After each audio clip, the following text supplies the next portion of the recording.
Adani Enterprises, the incubating arm of Adani Group, has delivered 1100% to shareholders in the last 5 years. Indian infrastructure mogul Gautam Adani became the richest Asian billionaire in history earlier this month.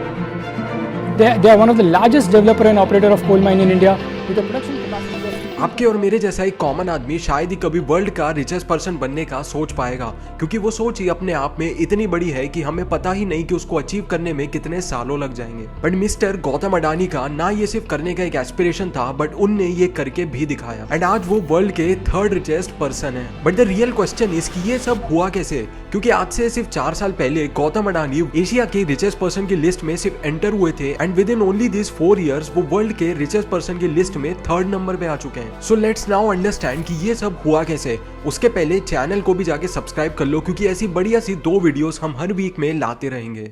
I see India adding $1 trillion to its GDP every 12 to 18 months within the next decade. I'm very optimistic about the growth and the prosperity of India. So 1962 में गौतम अडानी का birth हुआ था and उन्होंने अपने college के 2nd year से ही drop out लेके अहमदाबाद से मुंबई में शिफ्ट कर लिया था एंड वो एक डायमंड सॉर्टर की तरह महिंद्रा ब्रदर्स के यहाँ पे काम करने लगे।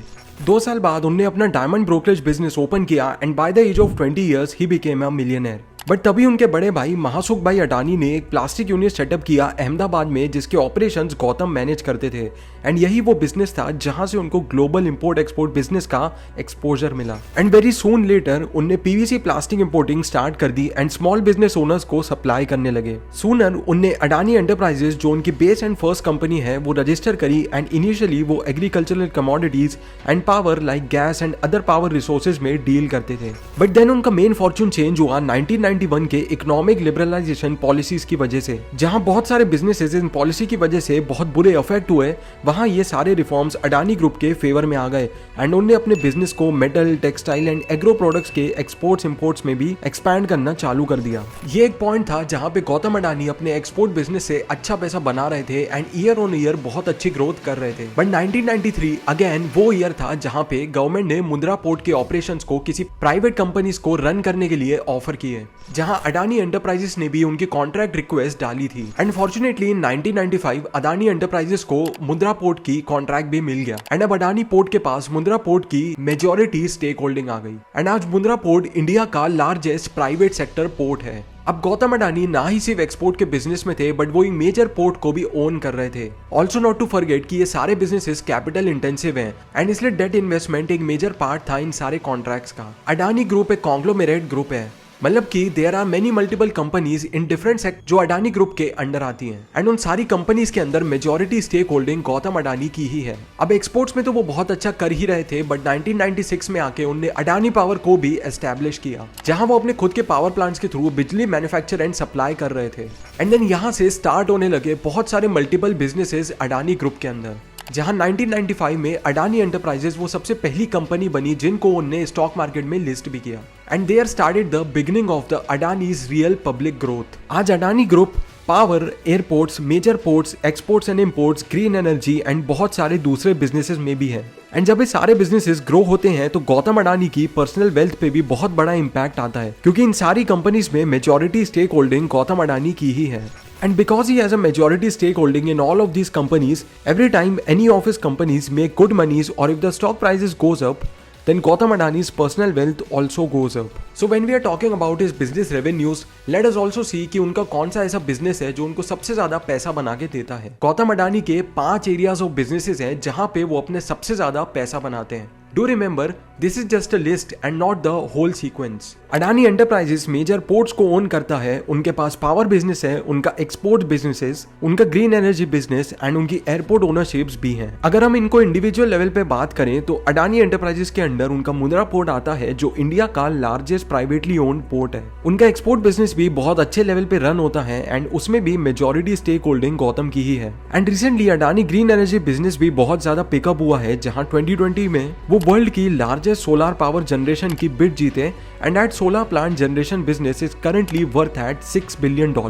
इन सितंबर 2020 अडानी ने इंडिया के second biggest international airport Mumbai airport में भी 74% स्टेक परचेज कर लिया, जिससे वो इंडिया के सेकंड लार्जेस्ट एयरपोर्ट के मेजर प्राइवेट शेयर होल्डर बन गए। एंड ना सिर्फ मुंबई एयरपोर्ट, अडानी के एविएशन बिजनेस के अंडर 12 से 15 माइक्रो एयरपोर्ट्स भी आते हैं। Even after understanding all of these things, the question still is कि how Adani became the third richest person in the world. The answer to this is very simple. एक individual की personal wealth calculate होती है उसकी company की valuation and उसकी company में उसकी शेयर होल्डिंग पे। Let's take for an example, I run a company named Andani enterprises. अब अंदानी एंटरप्राइजेस एक स्टॉक लिस्टेड कंपनी है एंड उसके शेयर्स मार्केट में सेल एंड परचेज करने के लिए पब्लिक के पास अवेलेबल है। अब नॉर्मल ट्रेडिंग की वजह से अंदानी एंटरप्राइजेस का शेयर प्राइस कभी नीचे जाएगा कभी ऊपर, बट लेट्स से कि हम अभी ऑल टाइम हाई पे चल रहे हैं। अब मेरे शेयर की प्राइस को मैंने अपने नंबर ऑफ शेयर से मल्टीप्लाई किया तो मेरी कंपनी की वैल्यूएशन आ गई, let's say it is 300 crore and Andani enterprises में मेरी इंडिविजुअल होल्डिंग ही 80% की है।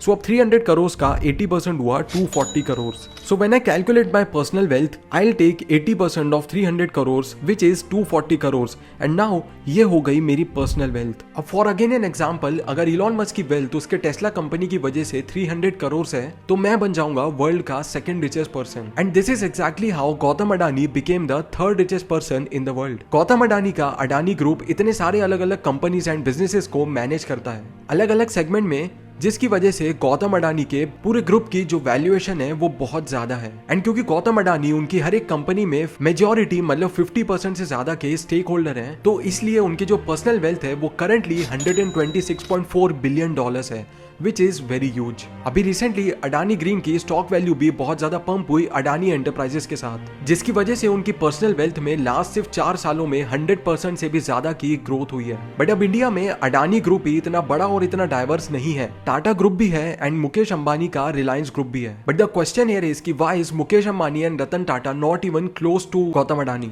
The answer is again very simple कि even though Tata group and Reliance group Adani group से बड़ा है, उनकी कंपनीज में रतन टाटा एंड मुकेश अंबानी की खुद की स्टेक होल्डिंग उतनी ज्यादा नहीं है when compare to Gautam Adani. And current stock prices and trends also plays a very big role. Reliance company के बहुत सारे शेयर्स अभी करंटली थोड़े डाउन है, जैसे मुकेश अंबानी की पर्सनल वेल्थ में पिछले कुछ टाइम में थोड़ा सा ड्रॉप आया है। सो टू कंक्लूड दिस पार्ट, आपको जो पर्सनल वेल्थ दिखती है वो एक नंबर है या पेपर वेल्थ है, it's not liquid cash. However, these people can anytime convert this money to their bank accounts. But this is still a number which is shown as per their company valuation. But Adani group की valuation इतनी high इसलिए भी है क्योंकि उनने हर जगह expand करने के लिए बहुत ज्यादा कैपिटल रेज किया है which is maximum in debt. And इसी डेट फाइनेंसिंग की वजह से अडानी इज बूमिंग एंड उनके अराउंड 3 मेजर पॉइंट्स भी कंसिडर हो रहे हैं उनके बूम के पीछे। अडानी ग्रुप इतना ज्यादा बूम इसलिए कर रहा है क्योंकि वो बहुत सारे कैपिटल इंटेंसिव बिजनेसेस रन कर रहे हैं एंड बहुत सारे एक्विजिशंस भी कर रहे हैं in the gas, oil, ports and some other businesses जो कि एसेट क्लासेस के अंदर काउंट होते हैं। And to run and acquire this kind of big assets, उनको बहुत बेटर है ज्यादा कैपिटल वर्किंग के लिए एंड इन एक्विजिशंस के लिए चाहिए। टू रेज दिस कैपिटल उन्होंने अपना मोस्टली पैसा डेट के अंदर रेज किया हुआ है एंड इसी पे हमारा ये सेकंड पॉइंट भी बेस्ड है which is debt. Adani group का 2012-13 का रेवेन्यू था 47,000 करोड़, बट उनका डेट अमाउंट था 81,000 crore and their total combined debt is of 2.2 lakh crore today which is taken from retail investors and banks. And इसलिए अडानी ग्रुप का पीई रेशियो भी एक टाइम पे 3500 था। PE ratio is basically price to earning ratio and PE ratio जितना ज्यादा होगा it shows की कंपनी की हालत उतनी ही खराब है। सो फॉर एवरी रुपी जो अडानी कंपनी अर्न करेगी उसमें से 3500 रुपए उनको एटलीस्ट रीपे करने पड़ेंगे because of their higher debt. But the point is again कि अगर उनके ऊपर इतना सारा डेट है तो उनको retail investors and banks loans क्यों दे रहे हैं? इसका बहुत सिंपल रीजन सिर्फ एक ही है कि अडानी के सारे बिजनेसेस एसेट बेस्ड है, सर्विस बेस्ड नहीं। लाइक इफ अडानी ग्रुप कल को डूब भी गया तो उनके पास इतने सारे पोर्ट्स हैं, एयरपोर्ट्स की होल्डिंग्स हैं, पावर जनरेशन यूनिट्स हैं, एक्सपोर्ट हाउसेस हैं, इन सारे एसेट्स को एक्वायर करके उनके इन्वेस्टर्स अपने डेट को रिकवर कर सकते हैं। एंड क्योंकि उन्हें सिक्योरिटी अपने इन्वेस्टर्स को दे के रखी है इसलिए वो अभी भी डेट रेज कर पा रहे हैं अपने फर्दर एक्सपेंशन के लिए। The third point is public sentiments. Basically, there is a lot of news that comes on these companies. And currently, news and बातों की वजह से ही बहुत सारे लोग अडानी ग्रुप के स्टॉक्स को बाय कर रहे हैं एंड इसी वजह से अडानी कंपनी के स्टॉक्स बूस्ट हो रहे हैं एंड उनकी वेल्थ भी इस वैल्यूएशन इंक्रीज की वजह से बढ़ रही है। And so public sentiments also plays a very important role. Now I hope कि इस वीडियो से अभी तक आपको गौतम अडानी के सारे बिजनेसेस का आइडिया लग गया होगा एंड उनकी वेल्थ भी अभी इतनी ज्यादा कैसे है वो भी समझ आ गया होगा एंड उनके इतने सारे बिजनेसेस बूस्ट क्यों हो रहे हैं वो भी। आपको अब ये चीज भी क्लियर शायद पता होगी कि पर्सनल वेल्थ आखिर कैलकुलेट कैसे होती है। Like no one exactly knows कि किसके बैंक अकाउंट में कितना पैसा है, बट जो पब्लिक वेल्थ होती है वो हमेशा public figures and public listings के थ्रू ही शो होती है। And so we are proud कि Gautam Adani who is an Indian, वो आज वर्ल्ड के 3rd रिचेस्ट पर्सन बन चुके हैं। वो कितने टाइम तक इस स्पॉट को होल्ड कर पाते हैं वो तो हमें आगे जाके पता चलेगा, but this business case study on Gautam Adani has now come to an end. I will meet you in the next video very very soon. तब तक के लिए चैनल को सब्सक्राइब कर लो क्योंकि we release 2 videos every week. Side में bell icon है, उसको भी प्रेस कर देना। So bye guys, see you super soon.